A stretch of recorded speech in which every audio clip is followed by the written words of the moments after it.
आज हम लोग पढ़ने वाले हैं विद्युत द्विध्रुव, है ना। विद्युत द्विध्रुव किसे कहते हैं, बात करने वाले हैं विद्युत द्विध्रुव।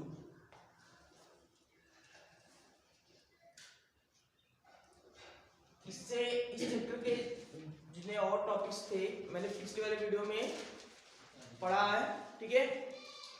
अब हम बात करने वाले हैं विद्युत द्विध्रुव, इलेक्ट्रिक डाइपोल। इलेक्ट्रिक डाइपोल कि अगर इसका परिभाषा हम बोले तो क्या बनेगा कि माना दो आवेशित कण जिसके परिमाण समान लेकिन विपरीत प्रकृति के हो और जो एक दूसरे से अल्प दूरी पर रखे हो, तो इस प्रकार के बने निकाय को हम क्या बोलेंगे, विद्युत द्विध्रुव। इससे माना कि एक धन क्यू है और एक क्या है, ऋण क्यू, मतलब ये धनावेशित है, इसको हम क्या बोलते हैं बाबू, ऋणावेशित। दो आवेशित कण जिसके परिमाण समान लेकिन प्रकृति क्या हो, विपरीत हो, ठीक है, और जो एक दूसरे से अल्प दूरी पर स्थित हो। मैंने अल्प दूरी क्या माना, 2l, जो एक दूसरे से अल्प दूरी पर स्थित हो, तो इस प्रकार बने निकाय को हम क्या बोलेंगे, विद्युत द्विध्रुव। समझ में आया? चलो अब इसी संबंधित आता है विद्युत द्विध्रुव आघूर्ण। विद्युत द्विध्रुव आघूर्ण, है ना। चलिए सेम इसी से ही परिभाषा निकलेगा, विद्युत द्विध्रुव आघूर्ण। इसको हम P से लिखते हैं। किससे लिखते हैं बाबू, P से। विद्युत द्विध्रुव आघूर्ण किससे कहते हैं, किसी बिंदु आवेश का परिमाण, किसी भी बिंदु आवेश का परिमाण और आवेशों की मध्य अल्प दूरी के गुणनफल को हम क्या बोलेंगे, विद्युत द्विध्रुव आघूर्ण। तो विद्युत द्विध्रुव आघूर्ण को अगर हम परिभाषा फार्मूले के रूप में बनाए तो ये बनेगा किसी भी आवेश का, किसी भी एक आवेश का परिमाण गुणे आवेशों के बीच अल्प दूरी के गुणनफल को ही क्या बोलेंगे बाबू, विद्युत द्विध्रुव आघूर्ण। किसी भी एक आवेश का परिमाण और अल्प दूरी के गुणनफल को हम क्या बोलेंगे, विद्युत द्विध्रुव आघूर्ण। विद्युत द्विध्रुव आघूर्ण को किससे लिखते हैं बाबू, P से लिखते हैं। और आवेश मैंने क्यों लिख दिया, और अल्प दूरी मैंने कितना माना, 2l, तो इसको हम लिख सकते हैं P इक्वल 2ql, ठीक है। अब इसका हम मात्रा लिखे तो जरा मुझे बताएंगे इसका यूनिट क्या होगा बाबू, ये Q आवेश का मात्रा क्या होगा, कूलम, और L लंबाई का मात्रा मीटर। अब इसका बीमीय सूत्र हम लिखे,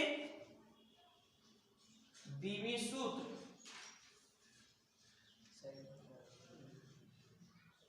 ठीक है। तो आपको पता है कि कूलम आवेश का मात्रक है, तो Q बराबर I इंटू T होता है। इसका बीमा क्या बनेगा, AT बनेगा कि नहीं बनेगा, और मीटर लंबाई का मात्रक है और इसका जो बीमा बनेगा कैपिटल L हो जाएगा, है ना। तो अब इसको लिखिए क्या बनेगा, AT और इसका हो जाएगा L, तो दोनों एक साथ करेंगे ALT, है ना। तो इसका बीमा हो जाएगा ALT हो जाएगा। विद्युत द्विध्रुव आघूर्ण एक प्रकार का सदिश राशि है। क्या बाबू? सदिश राशि है। ठीक है, चलो इसको मिटा दे।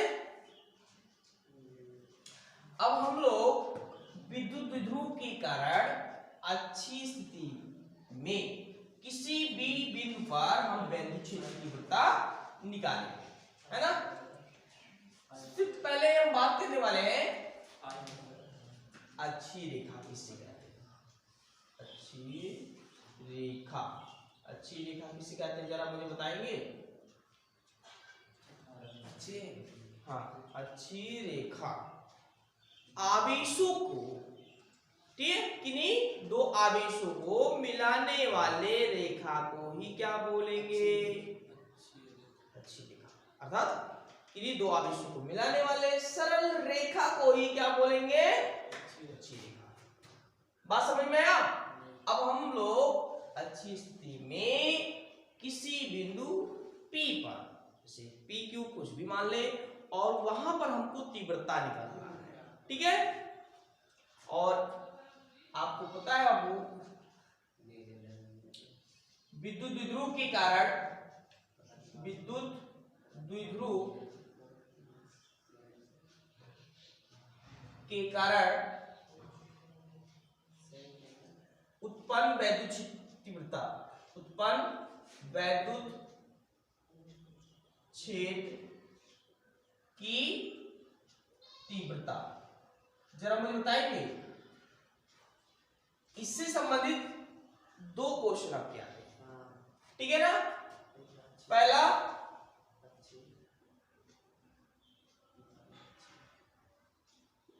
अच्छी स्थिति में, और एक निरक्षी स्थिति। बात समझ आया? तो हम बात करने वाले किसकी? अच्छी स्थिति में, है ना। तो यही मैं लिख लूं, विद्युत द्विध्रुव के कारण उत्पन्न वैद्युत क्षेत्र की तीव्रता किसकी स्थिति में? बताइए। तो विद्युत द्विध्रुव के कारण अच्छी रेखा या अच्छी स्थिति में किसी भी बिंदु पर उत्पन्न वैद्युत क्षेत्र की तीव्रता, क्षेत्र की तीव्रता।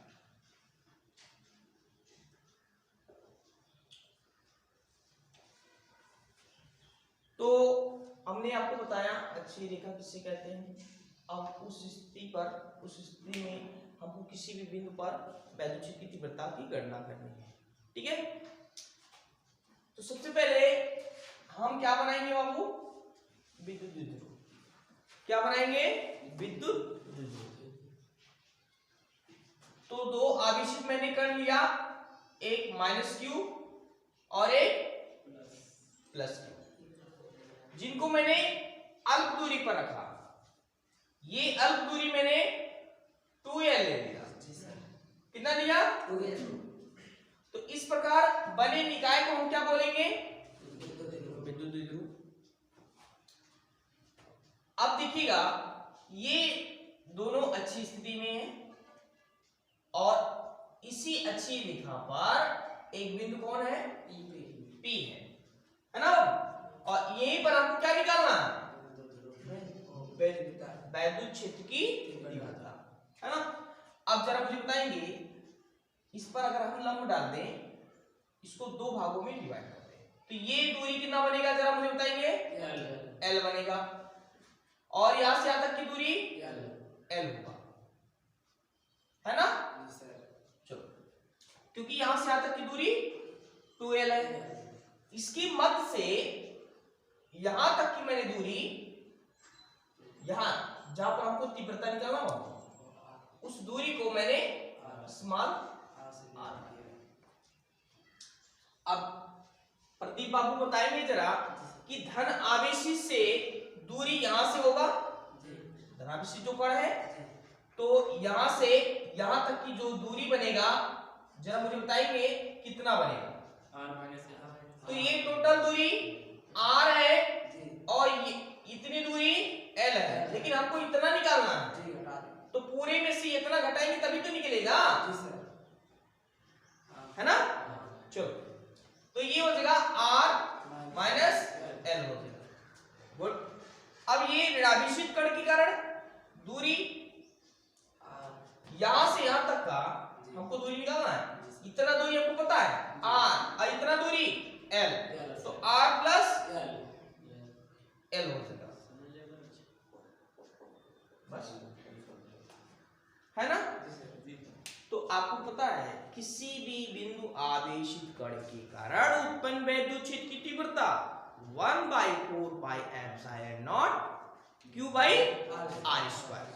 ठीक है बाबू। तो हम लोग लिखते हैं पहले धनावेशित कण के कारण उत्पन्न वैद्युत क्षेत्र की तीव्रता, तो लिखे, तो ये हो जाएगा +q, डायरेक्ट लिखे ना, q मतलब धनावेशित कण के कारण उत्पन्न वैद्युत क्षेत्र की तीव्रता, क्षेत्र की तीव्रता। तो ई, इसको मैंने, अब ध्यान दीजिए थोड़ा सा, यहां मैं आपको बताऊं कि धनावेशित का कारण, धनावेशित कारण जो वैद्युत क्षेत्र की तीव्रता होती है वो बाहर की होती है। किधर होगा बाबू? तो हमको ए पे निकालना है, पी बिंदु पर, तो तीव्रता इधर होगा, किसके कारण? धनावेशित कारण। तो मैंने इसको E1 मान लिया, क्या मान लिया? E1। और ऋणावेशित के कारण जो वैद्युत क्षेत्र की तीव्रता किधर होगा? अंदर की ओर, तो मैंने इधर मान लिया, है ना। तो इसको मैंने क्या मान लिया? E2 मान लिया। क्या मान लिया? जरा ध्यान दीजिएगा, धनावेशित के कारण वैद्युत क्षेत्र की तीव्रता बाहर E1 और ऋणावेशित कण के कारण वैद्युत क्षेत्र की तीव्रता E2 अंदर की ओर। अब हम पहले धनावेशित कण के लिए निकाले बाबू, तो ये हो जाएगा हमारा E1। अब किसी भी बिंदु आवेशित के कारण, है ना, उसकी तीव्रता कितना होती है? 1/4 pi epsilon not q by r square. तो यहां भी ऐसे लिखेंगे same, 1/4 pi epsilon not q by r square. लेकिन यहां r जो है नहीं लिखेंगे, केवल r माइनस l का होल स्क्वायर। ये हमारा क्वेश्चन फर्स्ट बन गया। अब हम किसके लिए लिखेंगे बाबू? ऋण आवेशित कण के कारण उत्पन्न वैद्युत क्षेत्र की तीव्रता, क्षेत्र की,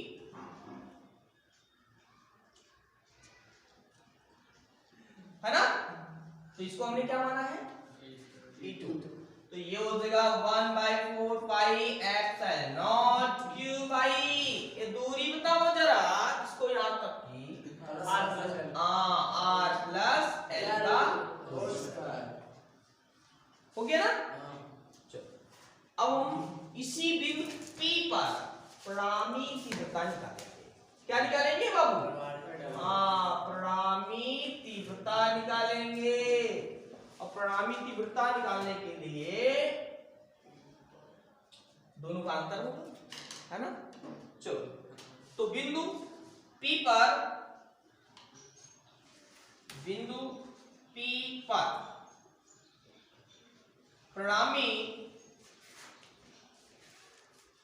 तीव्रता, परिणामी तीव्रता E बराबर क्या हो गया, जरा मुझे बताएंगे? E2 माइनस, अब हम क्या निकालेंगे बाबू?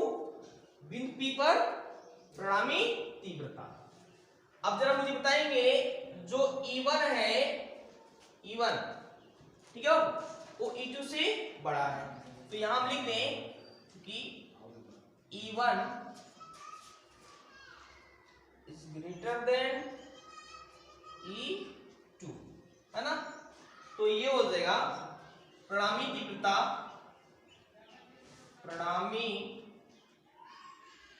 तीव्रता जरा मुझे बताएंगे। E बराबर E1, है ना, ये E1 है ना, E1 माइनस E2, धनाभिषिक्त तीव्रता E1 माइनस 1, तो E1 माइनस E2, तो E1 का मान क्या है,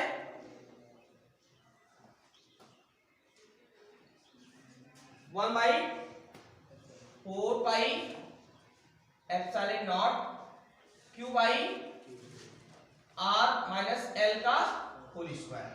फिर ये माइनस यहां है, E2 का मान जरा बताइए, 1/4 pi epsilon not Q by R plus L का होल स्क्वायर। दिखाई दे रहा है बापू, ठीक है। चलो यहां पर दिखाई दे रहा है, इसमें नहीं दिख रहा है, दिख रहा है।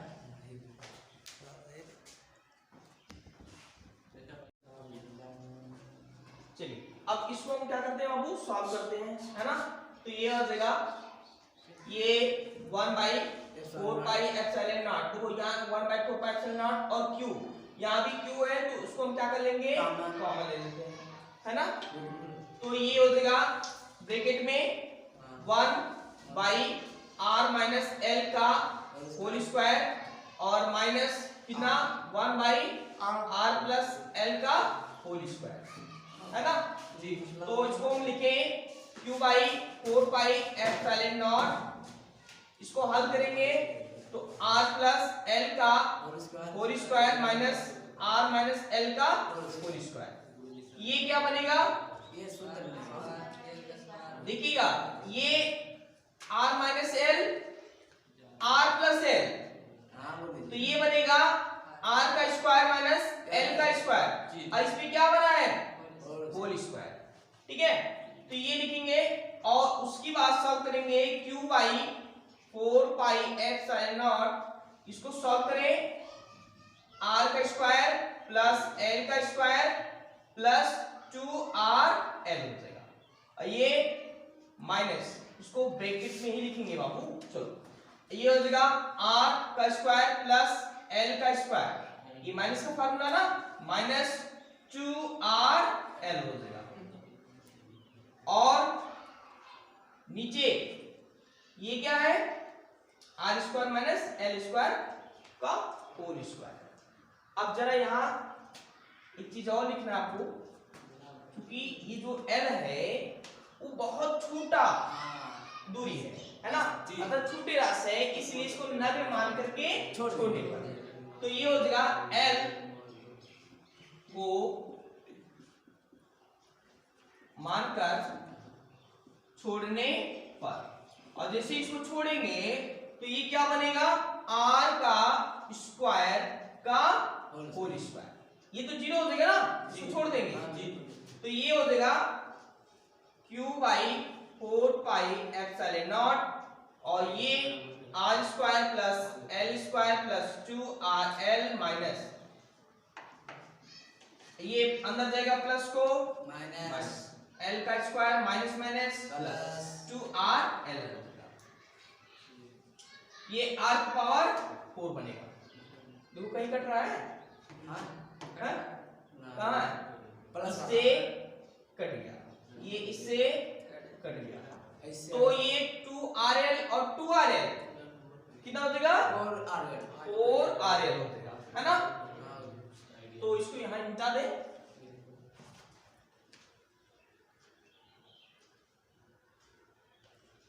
चलो अब हम इसको सॉल्व करें तो Q/4 pi epsilon not 2RL 4RL कितना हो जाएगा वो, 4RL हो जाएगा, है ना, और बाई कितना R पावर 4, ये एक R कट जाएगा, कटेगा ना जी, और यहाँ R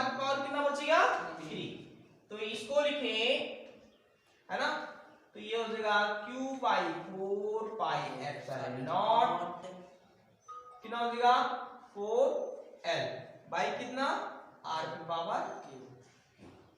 अब देखिएगा इसको हम अंदर ले चले, यहां गुणा कर दें तो ये बनेगा 2 मल्टीप्लाई 2ql बनेगा कि नहीं बनेगा। और ये हो जाएगा 4 pi epsilon not r power 3 है ना। देखो मैंने 4 को 2 गुणे 2 कर दिया, q का गुणा होगा तो ql हो जाएगा। आपको पता है कि p बराबर अभी जस्ट पढ़ के आए हो विद्युत द्विध्रुव आघूर्ण p बराबर 2ql होता है। तो यहाँ 2ql के स्थान पे लिख सकते हैं कि नहीं लिख सकते हैं, लिख सकते हैं ना। तो ये हो जाएगा कितना है, तो ये हो जाएगा 2 मल्टीप्लाई p और नीचे कितना हो जाएगा 4 पाई एप्सिलॉन नॉट r की पावर q। इसको अच्छी तरह से लिख लो तो ये बनेगा 1 बाई 4 पाई एप्सिलॉन नॉट और इसको एक साथ कर लो 2p बाई कितना r की पावर q। ये परिणामी तीव्रता होगा किस स्थिति में, अच्छी स्थिति में किसी भी बिंदु पर वैद्युत क्षेत्र की जो तीव्रता होगा equal 1 by 4 pi epsilon not 2